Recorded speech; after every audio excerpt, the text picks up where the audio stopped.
Every day from then on, Miss Harris kept bragging about her fiancé. He was highly educated and well off, coming from a reputed family that lived in a luxury residential area in the city.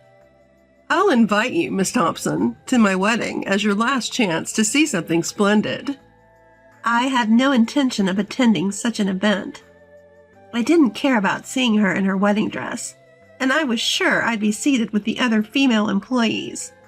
No matter how glamorous the venue or how delicious the food might be, I didn't want to go.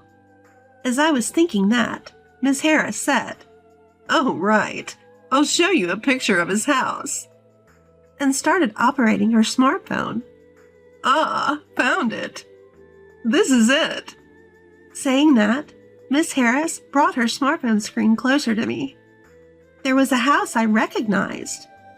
"It's amazing, isn't it? The luxurious and wonderful house is his family home. They must be incredibly wealthy."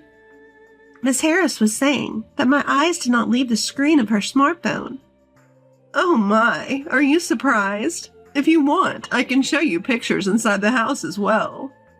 When she slid the photo, a sight I was even more familiar with appeared. It's a luxurious house that you, Miss Thompson, probably couldn't even dream of entering. Are you envious? Cutting off what she was saying, I hurriedly spoke. This is actually my family home. My name is Kimberly Thompson, an employee at a small to medium-sized company. I am already 34 years old, but still single. I've been working at the company, where I got a job right after graduating college, for over 12 years now. Being the oldest among the female employees, I'm in a position often referred to as the old maid. And all the other women who joined the company at the same time as me have left after getting married. In other words, I'm the only one who kept working there. It is not that I'm working there to find a husband. I just diligently work every day. I tend to keep to myself and like being alone, and I'm not very good at socializing. So, from the perspective of those around me, I'm undoubtedly a stick in the mud. But I'm serious about my work, and because I've been at the company for a long time, it seems like the other employees treat me carefully with some respect. Well, I can understand their feelings. I don't go to any social events with my coworkers, and I don't exchange contact information with anyone. I don't hang out in my private life, and I only engage in conversation when absolutely necessary. So it's no wonder they find me boring and don't bother inviting me. But because I've been at the company for a long time, and I'm good at my job, they can't complain. I'm quite a senior. I think that's the kind of awkwardness I bring. As for me, I actually find it convenient not being approached by others. I can work in peace, and I can spend my breaks freely. Plus, this job doesn't involve any entertaining or client-facing tasks. So I'm not caught up in any troublesome human relations drama. And I can spend my days off watching as much of my favorite anime as I want. I also like reading, so going to the bookstore and impulse buying books based on their covers is enjoyable. At first glance, some people might feel that my life is lonesome and empty, but I thought this quiet yet peaceful life made me feel happy. However, everything started to change when a young woman joined the company. She was the complete opposite of me, a friendly, cheerful woman with excellent communication skills. Her name is Michelle Harris. Miss Harris was the type to actively approach others, and she seemed particularly popular among the male employees. She was cute and charming, so I figured she easily captured the hearts of the men. When I watched her, I felt like I was watching a character from a movie because she was so different from me. A bright, honest woman at the center of the group. Probably the type of woman I would have a hard time dealing with. While thinking such things, I happened to overhear a group of female employees chatting away cheerfully in the restroom. This all happened when they came into the restroom while I was in there, fixing their makeup and freely starting to gossip and complain. "You know that new girl, Harris? Don't you just find her annoying?" I know, right? She seems just like she's trying to please men, doesn't she? Definitely gives off that vibe. That has to be on purpose, right? She's constantly trying to appear cute. It's so annoying. Her only appeal is that she's young, isn't it? She can't even do her job properly. Isn't it embarrassing to just chase men all the time? Such harsh words. It's only natural that a new employee can't do their job as well. Moreover, I thought to myself that maybe Harris has to rely on the male employees because you guys aren't properly teaching her how to do her job. I have a habit of occasionally observing Harris, who is so different from me in appearance and personality. I have seen her being coldly dismissed by the female employees several times. Every time, Harris looked downhearted and ended up talking to a male colleague. So I don't think she's trying to win over the men. She's just cornered into such situations. I'm sure these female employees gossip about me too, just with different content. If Harris is spoken about like this, I'm sure I get it worse. I'm probably just not seeing it because I'm the oldest among the female employees and can do my job well. Interpersonal relationships can be so exhausting. I'm glad I don't have to get involved. Thinking that, I sat on the toilet until they finished fixing their makeup and left. Then, on another day, Harris was unusually mingling and talking with the female employees. I was surprised but glad to see her fitting in with the other women and decided to take my lunch break. As I got up from my seat to go outside with my packed lunch, as usual, I passed by them, and Harris suddenly called out to me. When I turned around, she asked me a nonsensical question. "Why aren't you married, ma'am?" It's clearly a malicious question. As I was struggling to answer, I could hear the female employees behind Harris chuckling. Even the wide-eyed male employees started to laugh. Led on by them. One of the female employees said, "Hey, that's rude," but then praised Harris, saying, "You're such a funny girl, Harris." From then on, Harris started to ask me more and more disrespectful questions that left me at a loss for answers, thinking she would be praised for making fun of me. "Miss Thompson, have you ever had a boyfriend? How many years have you not had a boyfriend? How many people have you been with? Are you by any chance not interested in men?" Harris kept asking me these personal questions without considering my feelings at all, and the level of disrespect only increased over time, and the surrounding employees seemed to find it amusing, encouraging Harris as if they wanted her to do more. I suppose she was happy to be recognized as one of them by the other female employees. Trying to meet their expectations, she kept intensifying her remarks to me. As things escalated, she began to flaunt her own status to me. "My boyfriend just gave me a designer bag as a gift the other day. I'm going to a high-end restaurant tonight that's booked out for the next 6 months. Do you just eat macaroni and cheese at home, Thompson?" This kind of petty one-upmanship had been her modus operandi. "Miss Thompson, you don't seem to have any connection with luxury items. How pathetic," she would throw in with her sarcasm.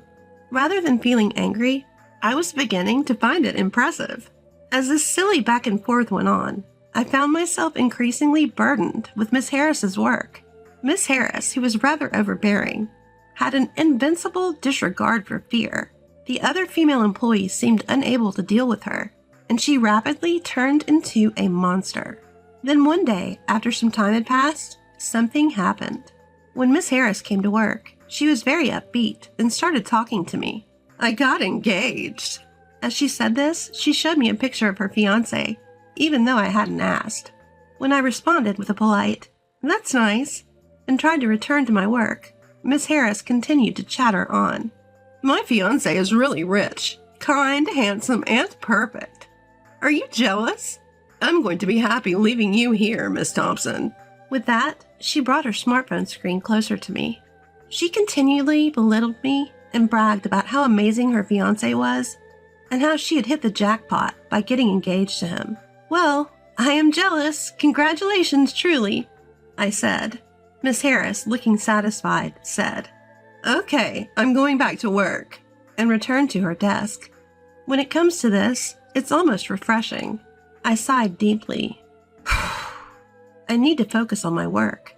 Just as I was trying to switch my mindset, I heard the other female employees talking behind me. She's really getting carried away, isn't she? Seriously, just because she's getting married, she's acting so giddy? What's up with that? Like she can actually be happy after getting married. She probably can't even do housework and might cheat on him. I agree. She's definitely the type who would get divorced quickly once her charms wear off. Totally agree. As one of them began to vent, the others joined in, spewing complaints. Out of pure curiosity, I asked the female employees, "Weren't you all friends with Miss Harris?" "What are you talking about? No way." They all laughed. "We would never be friends with a woman like that. It's just her thinking we're her friends." I see.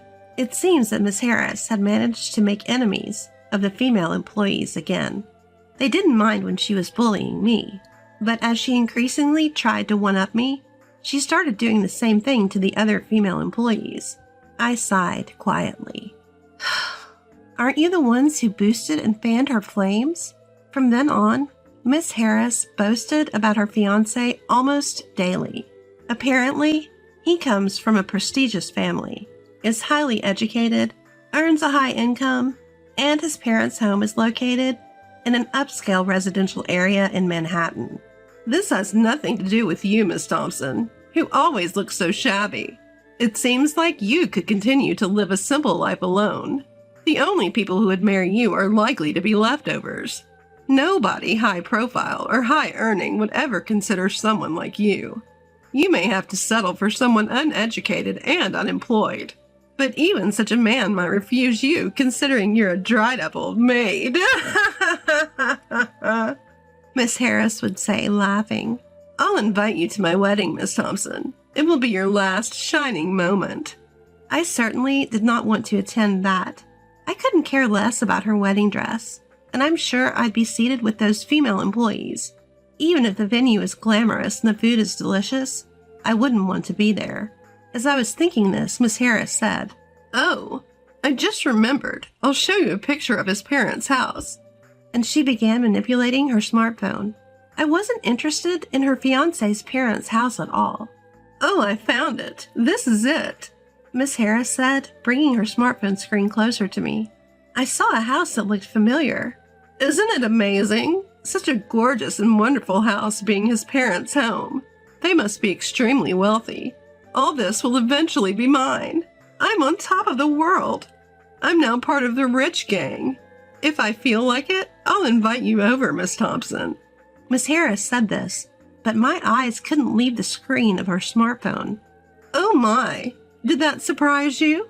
Feel free to take a look at the pictures of the interior as well."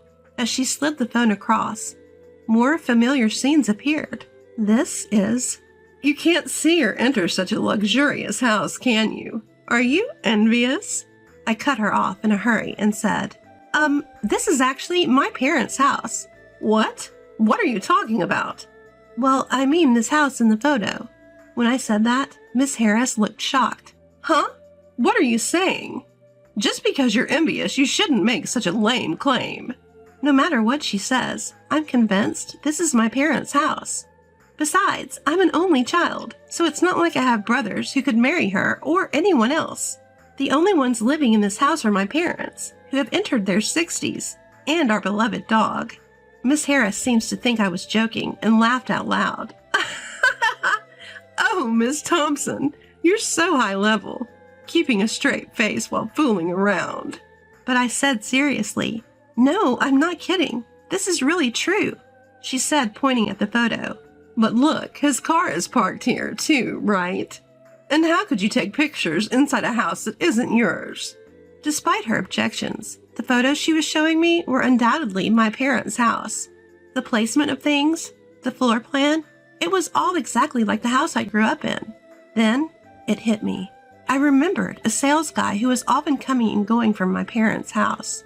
I'd met him there and talked to him. He was desperately trying to get a contract, telling my parents all sorts of convenient things. I asked Miss Harris her fiancé's name. It was the same name as the salesman. I see. So that man, Aaron, was pretending my parents' house was his own to impress her. What a lame guy. Does he think he could get away with that? I noticed other signs that Aaron wasn't a very good person. He was always smiling, and even when my parents said, "We think we'll pass on the contract this time," he would cheerfully respond, "I see. Well, I'll come by again next time." But the moment he left the house, I saw from my bedroom window that he had a really scary look on his face. Maybe he was just angry because he didn't get the contract, but it left me a really bad feeling. There's no need to tell Miss Harris about this, but that house is definitely my parents' house. I won't back down on that. Miss Harris was raising her voice. "What? That house is Miss Thompson's parents' house. That's impossible." No matter how much I explained, she wouldn't believe me. So I decided to take her to my parents' house after work that day. We arrived at my parents' house, and I took her through the gate. I opened the front door and said, "I'm home." Then my parents came out with a smile. "Welcome home. When you said you were coming home all of a sudden, we wondered what was going on. You even brought a friend." "It's not often we see you, but it's nice to see your face after a long time." "We have to serve something since you brought a friend." "We have some sweets we brought when we went on a trip to France with your aunt. We'll serve them with some tea." Looking at Miss Harris, my parents smiled happily. I mentioned the name of her fiancé and asked my parents about him. "Oh, the salesman. He was here just the other day." Hearing my parents respond like that, Miss Harris seemed to accept the truth. When we arrived in my room, she suddenly began to cry. "What happened? Are you sad because you were lied to about his family home?" Sure, being lied to might have been shocking, but it was not that much of a disaster, I thought. Then Miss Harris said, "I'm sorry," and began to talk about her engagement with Aaron. Apparently, Miss Harris met Aaron at a social gathering. At that time, Aaron told her that he held a position in a major corporation, and when they were alone, he informed her that his family was wealthy, which caused her to fall for his good looks and the status. After that, they went on a few dates and their relationship developed. However, despite Aaron's position in a major corporation, he turned out to be surprisingly stingy. At first, he paid for all of their dates, but gradually, he started making Miss Harris pay, claiming he had no cash on hand. When Miss Harris said something about it, Aaron suddenly proposed, saying, "Actually, I want to save money because I'm going independent. Plus, we need to save for our wedding fund, right?" Caught off guard by the proposal, Miss Harris got carried away and started to shell out cash as he directed. Aaron took advantage of this, borrowing more and more money from Miss Harris, and before she knew it, she had handed him a substantial sum. Still, she fell blindly for his sweet words like, "It's for our happy married life together." If you look at it objectively, you would think that if his family was really wealthy, he wouldn't need to borrow money from his girlfriend. But Miss Harris, who had fallen head over heels in love, seemed to trust him completely. But now it seems, even Miss Harris had come to realize it was a lie. Miss Harris came to apologize to me in tears. "Miss Thompson, I'm really sorry. I apologize for the terrible attitude I've been showing until now. I know I can't be forgiven, but please let me apologize." She explained in tears that she was led by the other female employees to harass me. She didn't really like to gossip or show off, but she was instigated by the other female employees and pressured to join in, or else she would be left out like before. It was hard, but she said she managed to endure because she had Aaron. Again, she apologized and shed big tears. Seeing Mrs. Harris like that made me feel sorry for her. She was really struggling in her own way. We could leave those female employees, but the liar must be dealt with. In a way, my family and I are involved too. We need to teach him a lesson. Let's teach that guy a lesson. I decided to have Miss Harris call Aaron. When we arranged to meet at a cafe, he changed his complexion as soon as he saw my face. Aaron, looking uncomfortable, lowered his gaze. I told him I was going to report his misuse of the photo of his family home and his deception of my junior colleague to his workplace. He turned pale and started apologizing. "Please, forgive me for that." "So why did you lie and deceive Miss Harris?" Apparently, he had approached her because he thought she had money, since she wore nice clothes and branded bags. He began to brazen it up and turned to Miss Harris and said something outrageous. Mainly, it's your fault for coming after me without seeing through my lies. I showed you a nice dream, so you should consider it a gratitude fee. I was stunned at his audacity. It reminded me of the hidden side I saw from the window at my family home. You proposed marriage. That's why Miss Harris trusted you. Then Aaron replied with a defiant laugh. Well, I thought it was the best thing to say. What do you mean? So you had no intention of marrying Miss Harris? Well, yes. I'm not thinking about getting married right away. Aaron casually made such a statement. Miss Harris couldn't take it anymore and started crying. Seeing Miss Harris crying, Aaron looked annoyed. What a terrible man he is. There's no need to show mercy to someone like him. I pulled out a voice recorder and said, I recorded what you just said. And you know you can demand compensation for breaking off an engagement without a reasonable cause. Aaron turned pale and frantically said, Whoa, that's gonna be a problem. Choose between reporting this incident to the company or repaying the money you borrowed from Miss Harris along with some damages, I said. Hearing this, Aaron replied, I'll pay back the money, and dropped his shoulders. That's how we came to an agreement that he would pay back Miss Harris. It seems that Aaron was cheating, and his mistress was spending money lavishly, more than his salary could cover. But he was so smitten with her that he was siphoning money from Miss Harris to keep her satisfied. After Aaron left the cafe, Miss Harris tightly grasped my hand and repeatedly expressed her gratitude. She apologized once again for everything that had happened and promised to change her ways. Since then, Miss Harris has become quite fond of me and no longer exhibits her previous attitude. Even when other female employees act unpleasantly, she no longer lets it bother her and concentrates on her work. Seeing her like this, the female employees still badmouth her, but I think they're just not worth dealing with. Later, when one of the female employees got engaged, a nasty war of words began among them. Petty jealousies and grudges started affecting their work, and a fed-up supervisor escalated the matter, resulting in each of them being transferred to different departments. Being on their own, these women weren't particularly harmful, and it seems they are now working quietly in their new departments. Our department has become peaceful and calm, and Miss Harris has been able to work more freely. Lately, Miss Harris and I have been having lunch together, sharing our hobbies. Thanks to her, I've developed an interest in fashion, and she has become a big fan of anime. I may not be friendly with everyone, but having someone like Miss Harris, whom I can trust, has made working at this company more enjoyable than ever. Money and status may be attractive, but they are only a part of life, not everything. I may be plain, but I believe that being able to live a peaceful and calm daily life is truly the greatest happiness. I made myself lunch today. I want to be a better cook, so please have a taste, she said. All right, let's go to a nearby park and eat, I replied. Yes, she replied happily.